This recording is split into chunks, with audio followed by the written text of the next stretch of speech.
आज हम class 9th के चैप्टर नंबर 3 एनसीईआरटी पैटर्न की बात कर रहे हैं, जिसमें चैप्टर नंबर 3 मैथ में क्या होता है, यह आपका निर्देशांक ज्यामिति यानी कि कोऑर्डिनेशन या कोऑर्डिनेट ज्योमेट्री। ठीक है, तो ये आपका बेसिकली जो है छोटा सा चैप्टर है, इसीलिए एक ही वीडियो में इसे हम करा देंगे।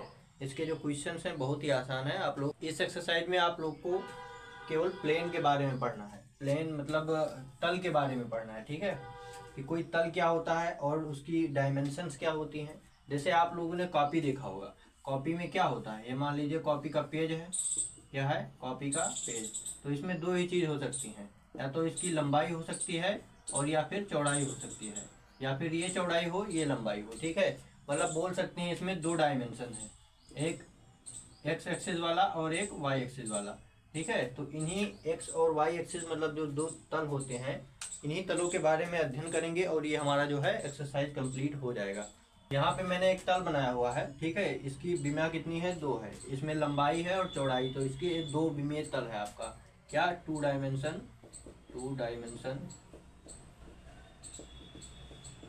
प्लेन। ठीक है, ये 2 विमीय आपका जो है तल होता है। इसमें यहाँ पे आप देखिए जो लाइन यहाँ पे कट कर रही है इसे हम ओ बोलते हैं, यानी कि मूल बिंदु।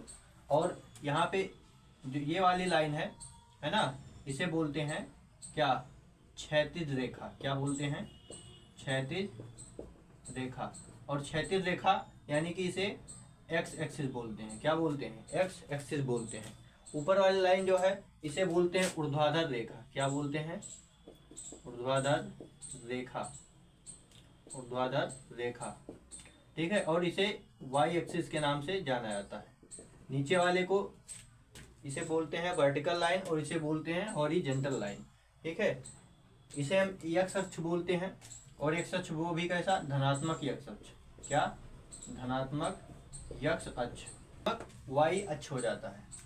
ठीक है, अब यहाँ पे देखिए जो एक्स अक्ष है सेम इधर ही है, तो इसे भी बोलते हैं एक्स अक्ष और इसे बोलते हैं ऋणात्मक एक्स अक्ष। ठीक है, मतलब एक्स अक्ष पर यहाँ पे कोई भी पॉइंट लिया जाएगा।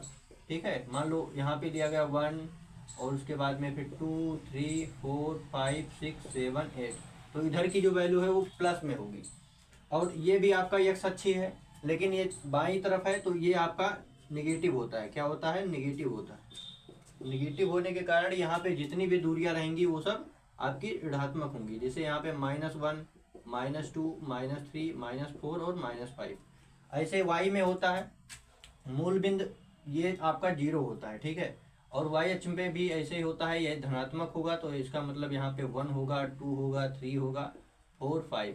यही चीज नीचे होगा इसमें, तो ये आपका क्या होगा, ऋणात्मक, जिसे बोल सकते हैं ऋणात्मक वाई अक्ष। ऋणात्मक वाई अक्ष आपका होता है। यहाँ पे -1 -2 -3 -4 -5।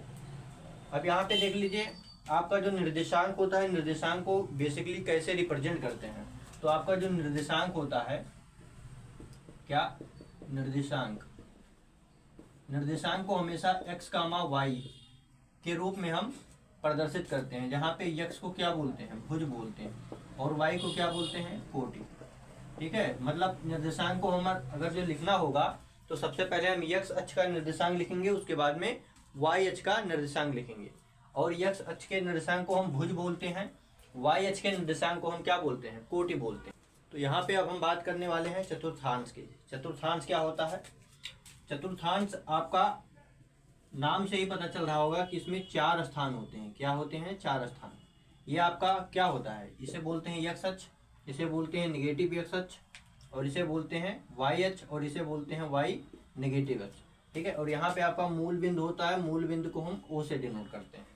ठीक है, अब यहाँ पे देखिए ये आपका जो है यहाँ से ये आपका 0 डिग्री का एंगल बना रहा है। एक्स अक्ष और वाई अक्ष के बीच में आप देखें तो यहाँ पे 90 का बन रहा है, तो ये आपका हो जाएगा 90 डिग्री का एंगल। ठीक है, और यहाँ से 0 से फिर यहाँ पे ले जाएं तो आपका कितना हो जाएगा, 180 का हो जाएगा। और फिर इसमें 90 ऐड होगा तो कितना हो जाएगा, 270 का ऐड हो जाएगा।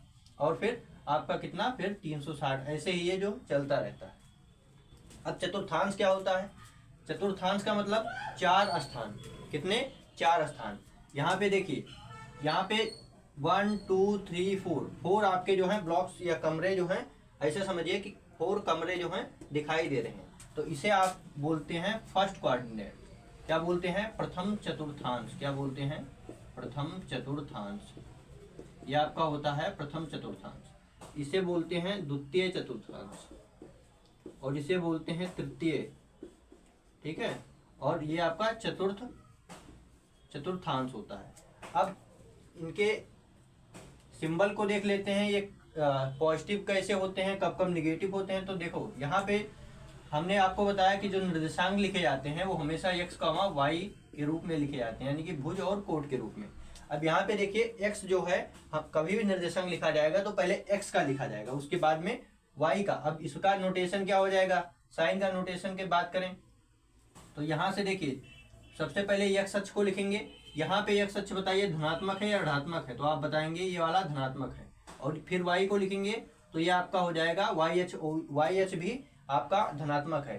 तो यहाँ पे धनात्मक हो गया, ये भी धनात्मक। मतलब प्रथम चतुर्थांश का जो साइन होता है वो प्लस कॉमा प्लस होता है, मतलब इसमें x भी पॉजिटिव होगा और x भी पॉजिटिव होगा और y भी पॉजिटिव होगा। अब सेकंड में आते हैं। सेकंड की बात करें तो पहले क्या लिखेंगे? x लिखेंगे, फिर y लिखेंगे। यहाँ पे बताइए x ये वाला पॉजिटिव होगा या निगेटिव होगा, तो आप बताएंगे निगेटिव होगा। तो यहाँ से पहले माइनस को लिया जाएगा, उसके बाद में YH की बात करें, y को लिखेंगे तो y यहाँ पे पॉजिटिव है, तो यहाँ पे आपका जो है पॉजिटिव वाला आ जाएगा। तृतीय चतुर्थांश की बात करें कि इसमें चिन्ह कैसा लिया जाता है, तो आप बताएंगे कि इसमें जो है पहले x के निर्देशांक को लिखेंगे, उसके बाद में y के निर्देशांक को लिखते हैं। तो x का निर्देशांक क्या है आपका, ये बताइए माइनस में है कि प्लस में है, तो आप बताएंगे कि ये वाला जो x है हमारा माइनस होता है और यहाँ पे ये वाला y भी हमारा माइनस होता है, तो इसका बन गया आपका माइनस कॉमा माइनस।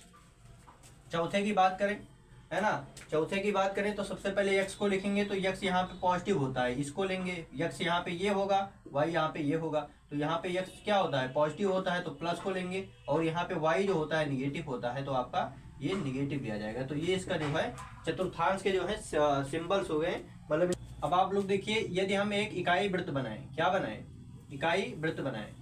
इकाई वृत्त का क्या मतलब है कि जिसकी त्रिज्या 1 यूनिट हो। ये मान लीजिए हमने एक क्या बनाया? वृत्त बनाया। अब यहाँ इस पे जो है कोऑर्डिनेट्स को हम दर्शाएंगे।